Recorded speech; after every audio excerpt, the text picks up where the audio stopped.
നാം കാണേണ്ട ഒരു കാര്യം, ഇപ്പം പുരുഷ മേധാവിത്വ സമൂഹത്തിനകത്ത് പുരുഷ മേധാവിത്വ ചിന്താഗതിയുമായി നിൽക്കുന്നത് പുരുഷന്മാർ മാത്രമാണ് എന്ന് നമ്മൾ പറയേണ്ടതില്ല.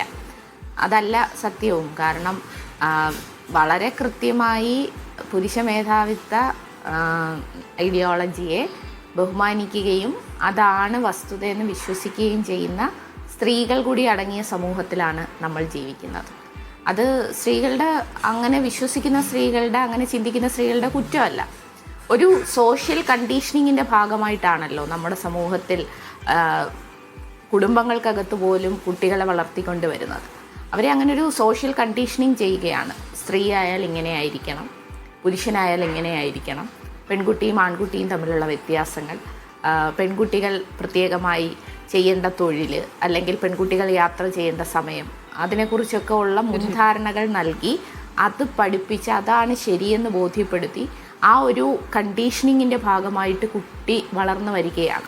അപ്പം അങ്ങനെ വളർന്നു വരുന്ന സ്ത്രീകളെ സംബന്ധിച്ച് പലപ്പോഴും നമ്മൾ തുല്യതയെക്കുറിച്ച് പറയുമ്പോൾ, അല്ലെങ്കിൽ സ്ത്രീകൾക്കും പുരുഷന്മാർക്കും തുല്യമായ അവകാശം എല്ലാ ഇടങ്ങളിലും വേണം എന്ന് വാദിക്കുന്ന ഘട്ടത്തിൽ ചിലപ്പോൾ അതിനനുയോജ്യമായി നിൽക്കാൻ കഴിയാതെ വരാറുണ്ട്.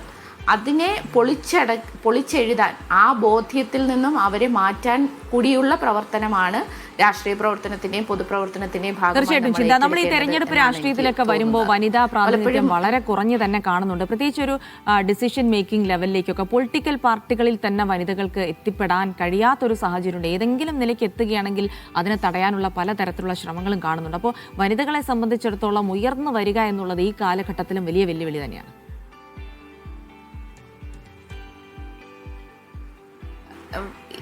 രാഷ്ട്രീയ മേഖലയെന്ന് മാത്രം ഞാൻ അതിനെ ചുരുക്കി കാണുന്നില്ല. ഇപ്പം മാധ്യമരംഗത്ത് എടുത്ത് നോക്കൂ, സിഇഒമാരായിട്ട് അല്ലെങ്കിൽ ചീഫ് എഡിറ്റർമാരായിട്ട് എത്ര സ്ത്രീകളെ നമുക്ക് കാണാൻ കഴിയുന്നുണ്ട്. അല്ലെങ്കിൽ മറ്റ് മേഖലകൾക്കകത്ത് ഓരോ മേഖലയെ എടുത്തു നോക്കിയാൽ നമുക്കറിയാം. അപ്പം അങ്ങനെ സ്ത്രീകൾക്ക് മുമ്പോട്ട് വരാൻ കഴിയാത്ത സാമൂഹിക അന്തരീക്ഷമാണുള്ളത്. പക്ഷെ പഴയതിൽ നിന്നും വ്യത്യസ്തമായി കുറേ കൂടി സ്ത്രീകൾ വരുന്നുണ്ട്.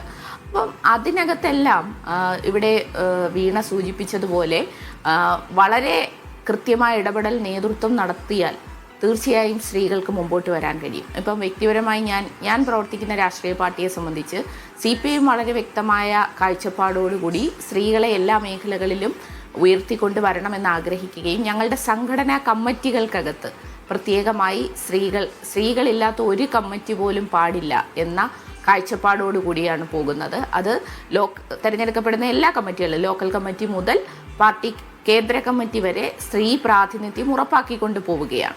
പക്ഷേ വരും കാലങ്ങളിൽ നമുക്ക് അതിൻ്റെ എണ്ണം വർദ്ധിപ്പിക്കാൻ കഴിയണം. അതിന് സംഘടനാ രംഗത്ത് മികവ് കാണിക്കുന്ന സ്ത്രീകൾക്ക് കൂടുതൽ അവസരങ്ങൾ നൽകുക, അതുപോലെ കേപ്പബിളായി സ്ത്രീകളെ മാറ്റിയെടുക്കാൻ കഴിയുന്ന അന്തരീക്ഷം കൂടി സൃഷ്ടിക്കാൻ, അതിന് പൊതുവായൊരു മാറ്റം നമ്മുടെ സമൂഹത്തിൽ വേണം. അതിനുള്ള പ്രവർത്തനം കൂടിയാണ് നാം നടത്തിക്കൊണ്ടിരിക്കുന്നത്.